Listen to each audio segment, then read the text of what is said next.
What is up, ladies and gentlemen? Welcome back to the channel. It's been a while. I think it's been about 3 months since I've uploaded a video, but here we are. I'm back on a bike. We got ourselves a BMW S1000R, my first ever 4-cylinder and first ever LITRE bike. Let's get on it and see what it's all about.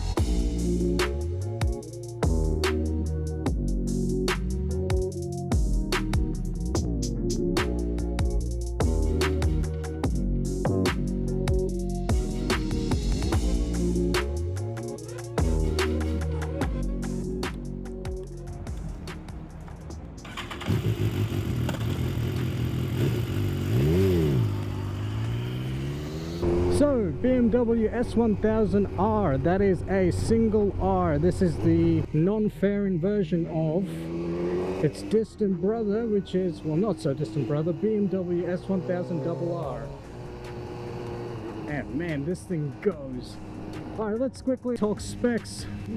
S1000, so 1000 cc's, technically 999, but obviously with the magic of rounding up, we call it a 1000cc bike.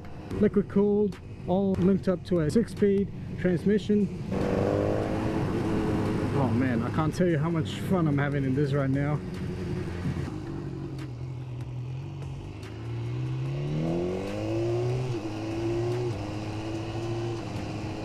So yeah, power wise, it gets up and goes like nobody's business. Seriously, this thing is one crazy machine, and I'm only in road mode as well. So this comes with multiple modes. We'll check them out in a bit. You're looking at about 160 horsepower and about 112 newton meters of torque.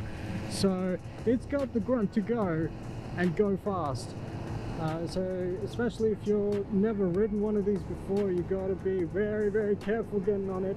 If you're someone who's coming from, say, like a 650, BMW is pretty good with their road mode and it's very approachable. Brakes, 320 dual discs up front, 220mm single disc up the back, Brembo brakes, and the rear brake, yeah, it doesn't really do much, but when you're braking, you want to be using both brakes, touching the back and a little bit of the front at the same time. So yeah, as I said, this comes with a number of different modes. Currently we're in road. We'll pull over in a bit and have a look at the other modes. We've got suspension, so currently I'm in normal. Then you got hard, soft, and back to normal again. One thing that I like about this bike, cruise control. So currently it's on. If I set it, look at that. That's awesome. Especially if you're going to go on long distances, it's good to have cruise control. So that's pretty awesome. Turn that off. Gonna go our usual route. Finding neutral is actually not too bad. It's a little bit finicky, but there you go. Yeah, it's not too bad, not too hard to find. What else we got? So you got trip. So it has a range meters, which is pretty awesome. Lets you know how long you can go before you need to refuel. Then you got trip 1, trip 2, average liters per 100 kilometers. And yeah, this is a rental bike, so I've rented this courtesy of Rent This Bike. I'll leave a link down below, go check them out. Coming back to the fuel, yeah, 17 liter fuel tank. You average about 18 or so kilometers per liter, which is not too bad.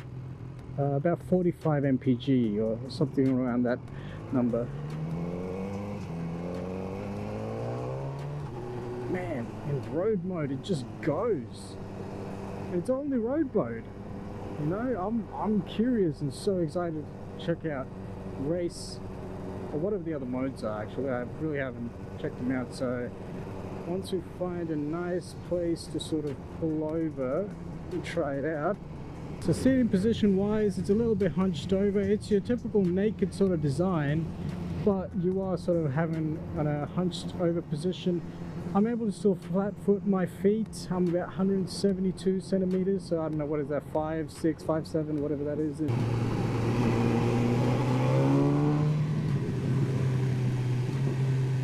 Oh man, the exhaust. This is just a stock exhaust and it still cracks and burbles. It's pretty awesome.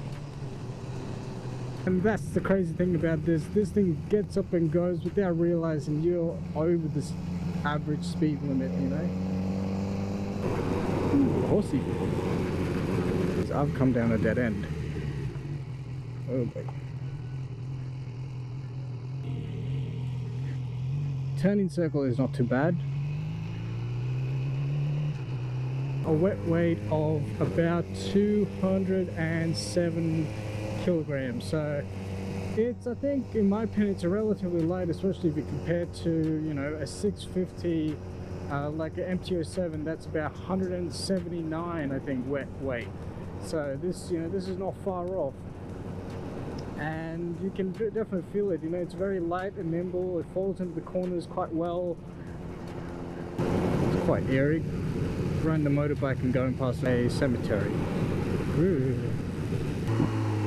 Oh man, that exhaust, I can't get over that exhaust, and it's just a stock exhaust.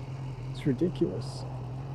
Alright, let's just pull over here and check what the other modes are. So we've already checked out road. Let's check out what we got next. So we're in road, dynamic, and rain. Let's go to dynamic.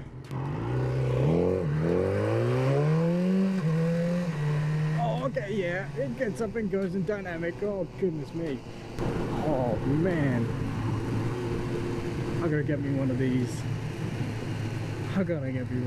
This is freaking awesome. Ride wise, obviously you can adjust the suspension.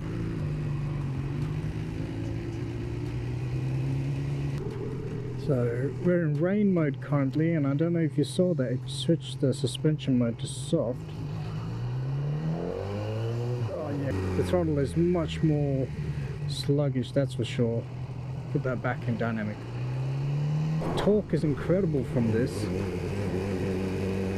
You also have ABS button here as well, so you can turn off ABS, traction control, all that stuff. I'm not going to do it, not my bike. Oh, okay, alright. So if you're flipping through the modes on the fly, it won't select the mode completely until you let off the throttle. So it'll still keep flashing, showing, oh, this is a Hayabusa. Hello. Oh, check that out. Oh, that's a bike that I should test out one day. I got pretty used to riding position. It's a little, like I said, a little bit hunched over, but if you've ridden a naked bike, it won't feel too weird, and it also gives you a taste of what a super sport feels like as well, because super sports for the most part, they're hunched over, kind of like that Hayabusa in front of us. Look at that, ain't that perfect timing? Oh, just burbles.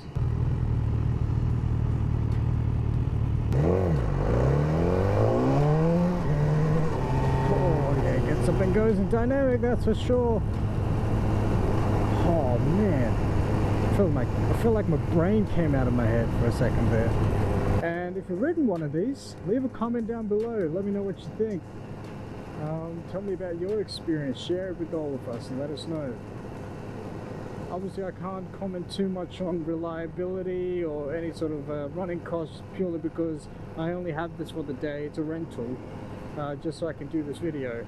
But yeah, if any one of you who's watching has owned one of these, by all means leave a comment down below. Let us know your thoughts on the running costs, your experience of it all.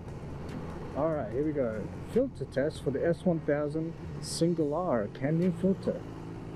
Yeah, not too bad. Yeah, there we go. Not too bad. The bar's a little bit wide, but made it through. This bike, if I was to compare it to another bike, MT-07 for example, I really should have a counter for how many times I've said MT-07 throughout all my videos so far. Anyways, if I was to compare this to the MT-07, this is a knife compared to the MT-07, which is like a hammer. That thing is pure muscle, this thing is pure precision, and I love that, you know. It's very reminiscent of a street triple that I rode a couple of years back down in Melbourne. That was so intoxicating as well. I really like this bike. You have a shift light. Obviously I'm not going to be able to demonstrate that because I really don't want to rev this bike out. Again, it's not my bike, so I'm not looking to thrash this around necessarily. It's so smooth. It's so smooth, you know. In the low RPMs, obviously it's a little bit juddery, but once you're above, say 2500 RPM, man, it is so smooth, silky smooth. I can't get over that exhaust. It's a stock exhaust and it sounds so loud. Tire wise, if I remember correctly, they're 190 by 55. I believe on the rear, front 120 by 70. both 17-inch rims. The seat, I'll admit, is a little bit uncomfortable. Yeah, it's a little bit wide, I think, for my liking. It's not as comfortable as I hoped. I've been on this bike for about now, I don't know, a little under an hour, and it's definitely got my thighs sore, that's for sure. Then again, I could see myself definitely touring on this bike, you know, long distances, with a more comfortable seat, of course. But yeah, you know, coupled with the cruise control, 17.5 litre tank, throw a couple of panniers on the back and away you go. But yeah, that's pretty much it, guys. Hope you enjoyed this video. If you liked the video, hit that like button and leave a comment down below. Let me know your thoughts on the video and the bike, of course. And if you're not subscribed, hit the subscribe button. And yeah, thanks for watching. I'll catch you guys in the next video.